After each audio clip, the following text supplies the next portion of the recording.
Hello students, स्वागत है आप सभी का आपके यूट्यूब चैनल इलेक्ट्रीफाइड ज्ञान में। तो आज हम एक नया टॉपिक लेके हैं जिसका नाम है थर्मल इंस्ट्रूमेंट यानी तापीय उपयंत्र के बारे में आज अपने चर्चा करने वाले हैं।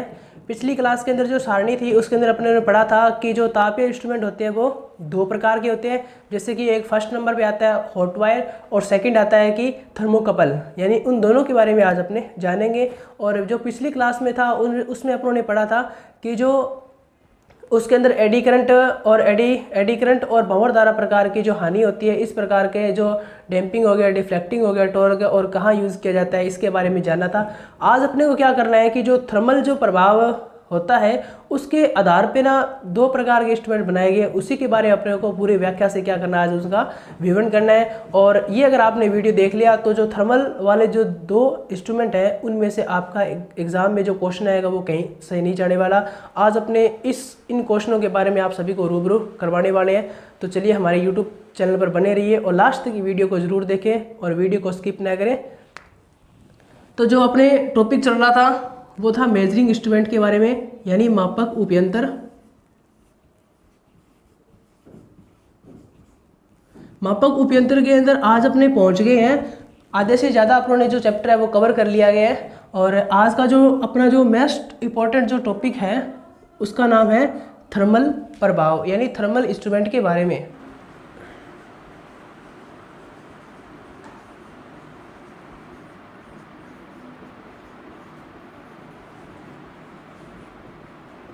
थर्मल इंस्ट्रूमेंट को अगर हिंदी में देखा जाए तो हिंदी में इसको बोला जाता है तापीय उपयंत्र, यानी ऐसी विधि जिससे क्या होता है कि उपयंत्र कार्य करे या फिर उसका सिद्धांत हो वो क्या लग रहा है, यहाँ पर तापमान का लग रहा है, यानी तापीय उपयंत्र।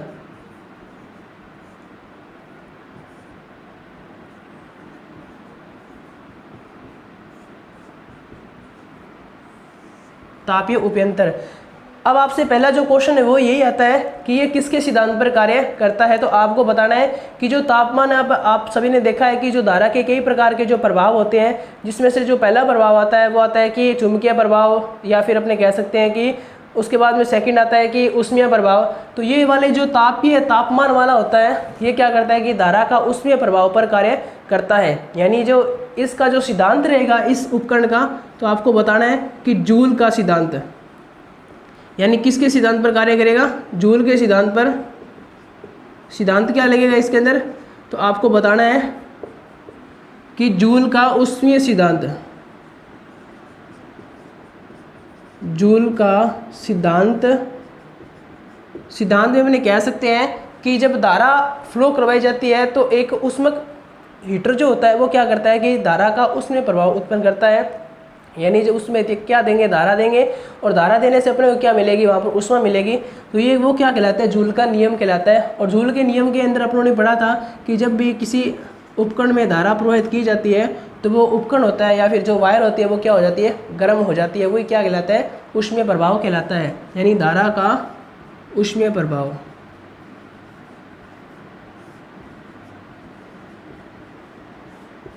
ठीक है, यहाँ तक आप सभी को पता चला कि जो थर्मल जो इंस्ट्रूमेंट होते हैं वो जूल के सिद्धांत पर कार्य करते हैं। जूल का जो नियम है वो क्या कहता है कि अगर आप किसी भी उच्च रेजिस्टेंस वाली वायर के अंदर जब आप धारा फ्लो करवाते हो तो रेजिस्टेंस ज़्यादा होने के कारण क्या होते हैं कि इलेक्ट्रॉन क्या होते हैं कि बहुत ही कम वहाँ पर क्या होते हैं, रह पाते हैं वायर के अंदर। और जब इलेक्ट्रॉन क्या होंगे कि ज़्यादा पास हो जाएंगे तो वो क्या करेंगे कि जब गति करेंगे तो वो उनके बीच में घर्षण होगा, और उन घर्षण के कारण क्या होता है कि ऊष्मा उत्पन्न होती है जो अपने क्या मिलती है, हीटिंग के रूप में बाहर मिलती है। तो यही है कि जूल का सिद्धांत। जूल के सिद्धांत के अंदर देखा जाए कि H बराबर क्या होता है कि I² R और T, यानी कोई वायर है उसके अंदर क्या है, रेजिस्टेंस है।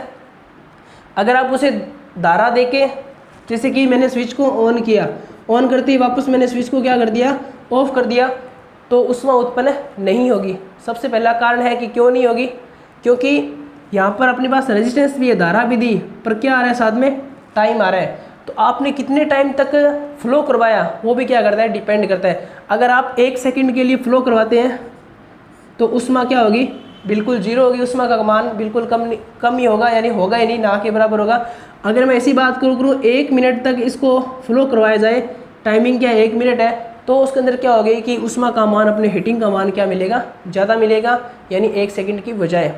तो यानी अगर अपने ज़्यादा से ज़्यादा समय के लिए अगर अपने हीटर को चलाते हैं, यानी समय का मान ज़्यादा होता है और धारा भी देते हैं, उसके अंदर रेजिस्टेंस भी है, तो अपने को क्या प्राप्त होगी, ऊष्मा प्राप्त होगी। ये क्या कहलाता है, जूल का नियम कहलाता है। और यहाँ से आप सभी को पता है कि जो H समानुपाती है वो वर्ग धारा के वर्ग की क्या है, समानुपाती है। तो आप सभी को पता चल जाना चाहिए कि जहाँ पर वर्ग के समानुपाती हो जाए धारा, उसका जो पैमाना होता है वो क्या रहेगा, अरैखिक प्रकार का, यानी नॉन लीनियर प्रकार का।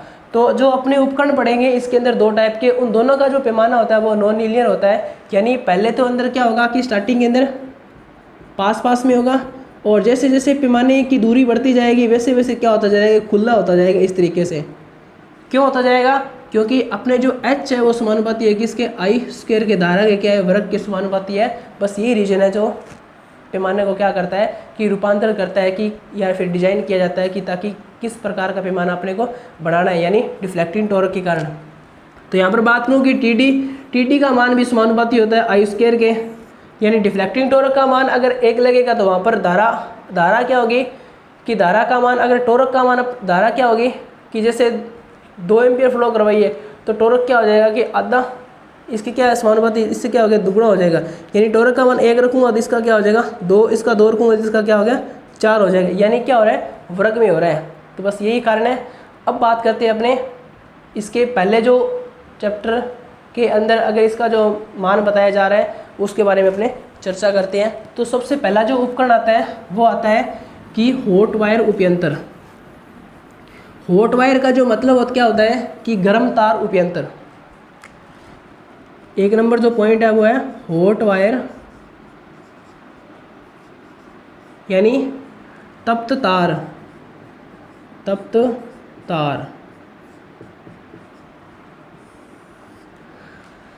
हॉट वायर के अंदर क्या होता है कि इसके अंदर भी उष्मीय प्रकार का जो यंत्र है वो कार्य करता है, और किस तरीके से करता है आप डायग्राम की सहायता से देख सकते हैं। आपका जो डायग्राम है वो तैयार हो चुका है।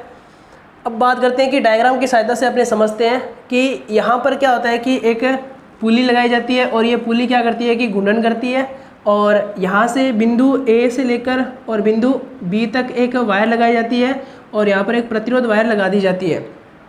अब बात करते हैं कि यहाँ पर ये संकेतक लगा दिया गया है कि ये चकती है, जो पुली है ये क्या करती है कि घूर्णन करती है, और यहाँ पर स्प्रिंग लगा दी गई है। और जैसे जैसे क्या होगा कि इस वायर के अंदर ये क्या है कि प्रतिरोधक तार है, जिससे क्या होगा कि इसको सप्लाई से संयोजित किया जाता है, तो ये वायर क्या हो जाती है कि गर्म होती है, और गर्म होने से कारण आप सभी को पता है कि क्या है, फैलती है।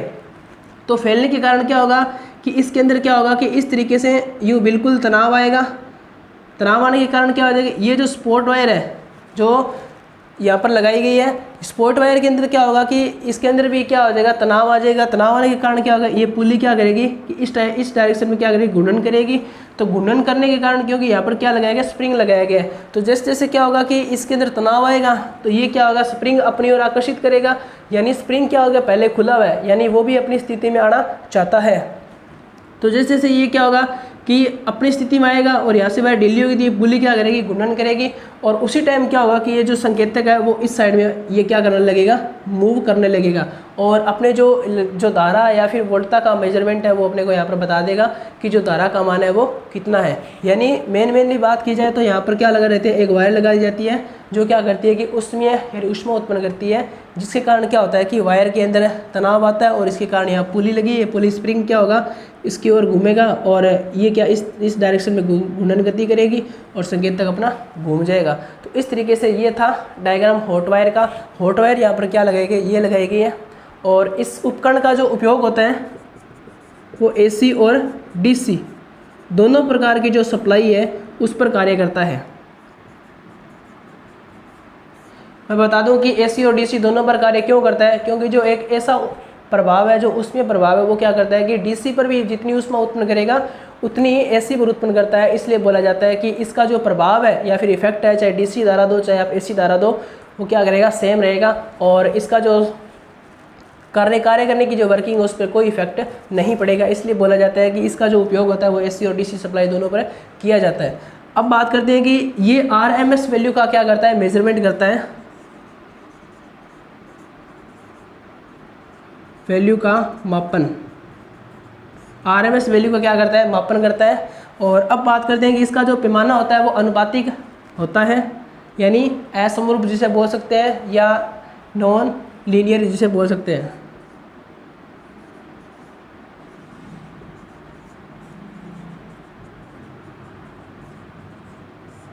अनुपातिक होता है। क्यों होता है अनुपातिक, आप सभी को पता है, क्योंकि h बराबर क्या होता है कि आई स्क्वायर आर टी होता है, और इसका जो डिफ्लेक्टिंग टॉर्क होता है वो जो टी डी का मान है वो समानुपाती होता है किसके, आई स्क्वायर के।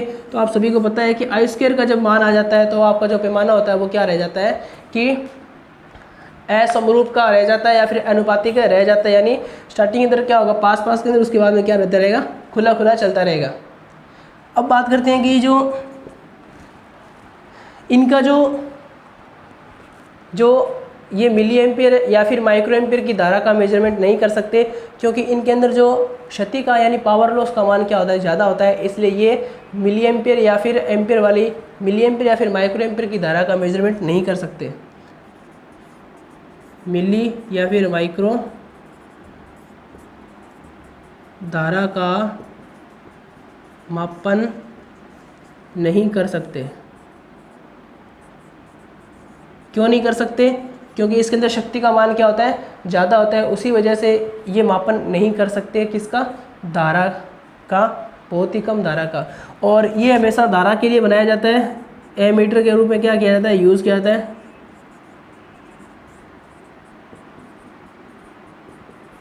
एमीटर के रूप में किया जाता है, वोल्टमीटर के रूप में अपने नहीं कर सकते इसका उपयोग। ठीक है, तो ये था सिद्धांत, और किसका सिद्धांत, जूल का सिद्धांत। और यहाँ पर बात करते हैं कि मैंने सारणी के अंदर बताया था कि इसका जो डिफ्लेक्टिंग टॉर्क होता है वो ऊष्मीय विधि द्वारा उत्पन्न किया जाता है, यानी ऊष्मीय विधि द्वारा यहाँ पर जब मैं सप्लाई दूंगा तो तनाव आएगा, जिसके कारण पुली घूमेगी और ये पैमानों क्या करेगा, मूव करेगा, यानी संकेतों को क्या करेगा, मूव करेगा। तो ये क्या हो गया, डिफ्लेक्टिंग टॉर्क किसकी विधि से, ऊष्मीय विधि द्वारा। अब बात करते हैं कि इसके अंदर एडी करंट वाली जो होती है, एडी करंट है, इसके अंदर अवमंदक प्रणाली यूज़ की जाती है, क्योंकि यहाँ पर ये स्थायी चुंबक लगाई गई है, और जैसे क्या होगा कि ये चकती घूमेगी तो मैग्नेट है, मैग्नेट आप सभी को पता है फैराडे के नियम के अनुसार से क्या होता है कि जब किसी चुंबकीय क्षेत्र में कोई चकती घुमा दी जाती है तो उसके अंदर भी क्या होता है, एक ईएमएफ पैदा होता है, और ये क्या करेगा, इसका विपरीत प्रभाव पर कार्य करेगा। ये क्या करेगा, मैग्नेट इस साइड बनाएगा तो चकती को इस साइड घुमाएगा, तो ये क्या करता है कि अवमंदक यानी डैम्पिंग का कार्य करता है। और यहाँ पर एक स्प्रिंग विधि जो लगाई गई है वो क्या करती है कि कंट्रोलिंग का कार्य करती है, यानी संकेतक को जो तेज़ गति से जा रहा है उसको क्या करता है कि स्लो में या फिर उसको क्या करता है, कंट्रोल करता है। तो आप बताएंगे कि इसका जो एडी करंट है वो क्या उनसी प्रणाली है, अवमंदक प्रणाली है, और जो कंट्रोलिंग है वो क्या है कि स्प्रिंग नियंत्रण विधि, और जो डिफ्लेक्टिंग टॉर्क जो पैदा किया जाता है वो किसके द्वारा किया जाता है, ऊष्मीय विधि द्वारा।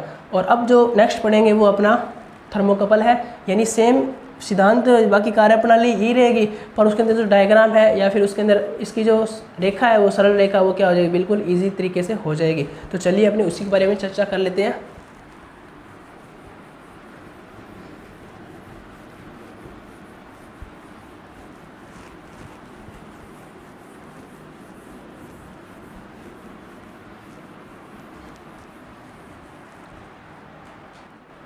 चलिए 2 नंबर पॉइंट के बारे में बात करते हैं।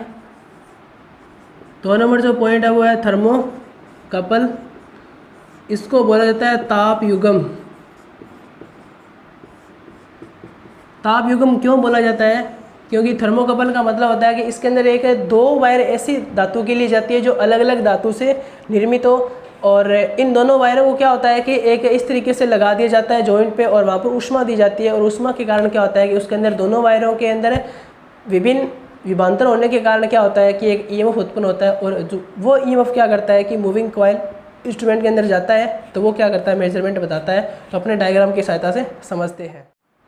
अपना जो डायग्राम है वो तैयार हो चुका है, तो अपने देखते हैं कि ये लगाया गया मिली 1 एम्पियर का वोल्टमीटर लगाया गया जो बहुत ही कम धारा का क्या कर सकता है, मेजरमेंट कर सकता है। और यहाँ पर ये लगाया गया है कि तांबे या फिर पीतल का लगा रहता है, कॉन्स्टेंट लगा रहता है। और उसके बाद में ये जो वायर लगाई गई है वो है लोहे की वायर लगाई गई है, और ये वाली जो वायर है वो कांस्टेंट की लगाई गई है। कांस्टेंट क्या होता है कि लोहा प्लस निकल को जब मिलाया जाता है तो उससे एक वायर बनती है, वो क्या कहलाती है, कांस्टेंट। ठीक है, और इसका जो सिद्धांत होता है वो क्या रहता है कि उसमें सिद्धांत पर कार्य करता है, उसमें सिद्धांत, जैसे कि बोला जाए जूल का नियम। जूल के नियम पे क्या होता है कि जैसे ही इसको यहाँ पर एसी या फिर डीसी सप्लाई दी जाती है, यहाँ पर लगाया गया हीटिंग एलिमेंट यानी नाइक्रोम की वायर लगाई गई है, ये क्या करती है कि जैसे जैसे ये गर्म होता है, गर्म होने के कारण क्या होता है कि अलग अलग धातु की वायर के अंदर क्या होता है कि अलग अलग पोटेंशियल डिफरेंस उत्पन्न होता है, और इनके सिरों पर यहाँ पर क्या मिलती है कि कुछ विभवांतर मिलता है, और उसी यहाँ पर एम मूविंग कॉइल प्रकार का जो उपकरण लगा दिया जाता है, जो क्या करता है, सेंस करता है कि इसके अंदर कितनी धारा है। ठीक है, इसका जो उपयोग होता है वो भट्टियों में किया जाता है, यानी भट्टियों का अत्यधिक तापमान होता है, और वहाँ पर क्या होता है कि जैसे इस वाले भाग को क्या तपत की ओर छोड़ दिया जाता है, और जैसे ही तापमान का ज़्यादा होगा तो यहाँ पर पोटेंशियल डिफरेंस भी क्या होगा, ज़्यादा होगा, जिसके कारण क्या होगा कि अपने को वोल्टता या फिर धारा का मेजरमेंट कर सकते हैं। और इसका जो उपयोग होता है वो ओनली फॉर एम्पियर मीटर के रूप में किया जाता है।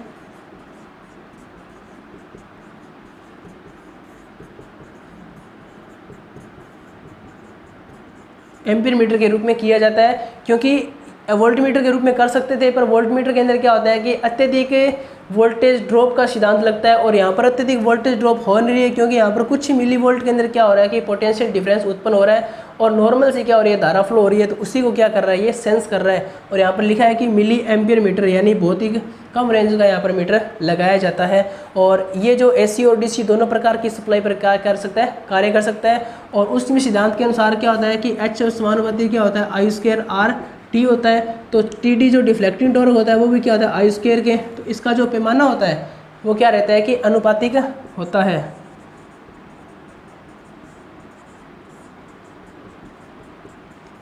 इसका जो उपयोग होता है वो अत्यधिक हाई फ्रीक्वेंसी, जैसे कि हाई फ्रीक्वेंसी वाले जो वोल्टता होती है उनमें भी क्या किया जा सकता है, यूज़ में लाया जा सकता है। तो इसका जो यूज़ होता है वो हाई फ्रीक्वेंसी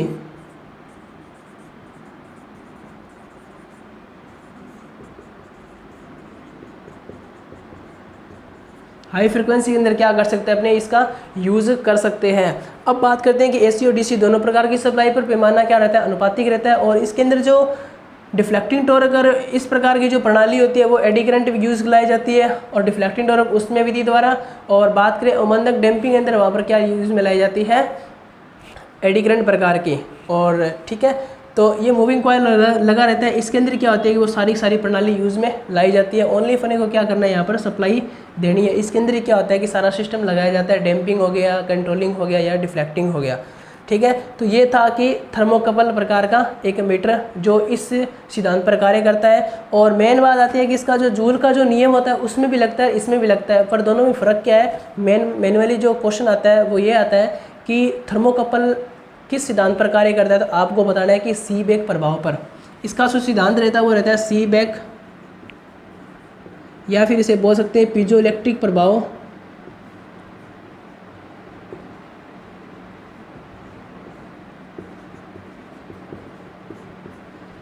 ठीक है, सीबेक या फिर पीजो इलेक्ट्रिक प्रभाव पर कार्य करता है कौन, थर्मोकपल होता है वो सीबेक इलेक्ट्रो या फिर पीजो इलेक्ट्रिक प्रभाव पर कार्य करता है। यहाँ पर जो सिद्धांत लगता है वो क्या लगता है, सीबेक। एक वैज्ञानिक था सीबेक, उसने एक सिद्धांत दिया था कि जब आप किसी भी दो वायर को लोगे, दो वायर को यहाँ पर जब उष्मा दी जाती है तो इन दोनों वायरों पर आपको यहाँ पर पोटेंशियल डिफरेंस मिलेगा, यानी यहाँ पर क्या मिलेगा, कुछ ईएफ मिलेगा। तो सीबेक वैज्ञानिक ने बताया था, और उसी की बदौलत उस जो सिद्धांत का नाम है वो क्या रख दिया गया, सीबेक। तो इसको सीबेक भी बोला जाता है या फिर पीजो इलेक्ट्रिक प्रभाव भी बोला जाता है। पीजो इलेक्ट्रिक प्रभाव से क्या होता है कि इसके अंदर यहाँ पर उष्मा उत्पन्न होने के कारण क्या होगा कि प्लस माइनस यहाँ पर क्या मिलेगा, पोटेंशियल डिफरेंस, और जिसके अंदर क्या होगा कि ये वोल्टमीटर अपना रीडिंग बताएगा कि इसके अंदर मान कितना आ रहा है। ठीक है, तो आप समझ गए होंगे इस चीज़ को बारे में। और इसके अंदर क्या होता है कि चुंबकीय हानि का मान क्या होता है, बिल्कुल जीरो होता है। चाहे आप हॉट वायर ले लो या फिर क्या ले लो, थर्मोकपल ले लो, इन दोनों के अंदर क्या होता है कि जो यहाँ पर बात की जाए कि चुंबकीय प्रभाव का मान यहाँ पर क्या बिल्कुल जीरो होता है, और इनके अंदर जो हानि होती है चुंबकीय हानि, उसका मान क्या होता है, जीरो होता है, क्योंकि ये किसके सिद्धांत पर कार्य करता है, ऊष्मीय सिद्धांत पर कार्य करता है। तो आज की क्लास में इतना ही, और बने रहे हमारे यूट्यूब चैनल के साथ। Thank you.